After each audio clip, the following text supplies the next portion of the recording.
Hanip, ganito yung nangyari noong 2020, ganito uli nangyayari noong 2024. Puta!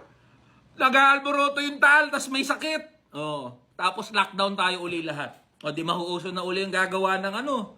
Ano yung kape na yun? Yung, ano ang tawag doon? Yung, anong kape yun? Ayun, Dalgona! Dalgona! Lockdown na naman, ayuda na naman, putang inang yan. Lockdown, ayuda. Oh, di ma lahat ng tao malungkot na naman sa bahay, di naman makakalabas. Alam niyo kung bakit ganyan? Ha? Kasi incompetent yung Department of Health. Secretary Ted Herbosa. King ina mo. Ha? Yung health workers natin, yung health emergency allowance sa COVID, di pa nila natatanggap lahat. Kawawa yung mga nurse, yung mga frontliners. Tangina mo, Ted Herbosa. Ha? Ganito na naman mangyayari, sasabihin mo, bayani ang mga healthcare workers, bayani ang mga nurse, bayani ang mga frontliners, tas di nyo babayaran. Fuck you kayo.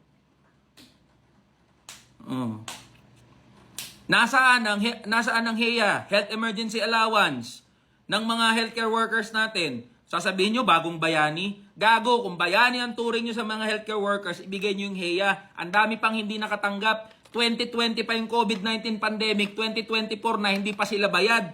Kung di ba naman kayo mga siraulot, mga gago dyan, tas magtataka kayo kung bakit nauubos yung nurse, ba't nauubos yung doktor, ba't nauubos yung mga healthcare workers. Di ba? Nagliliparan na yun papuntang ibang bansa kasi ginagago sila dito sa Pilipinas. Ganun lang kasimple yun. Si Alice Go, tapos na namin pag-usapan. Tapos ng pag-usapan si Alice Go. Nasa healthcare workers na kami, taal na nga pinag-uusapan, no?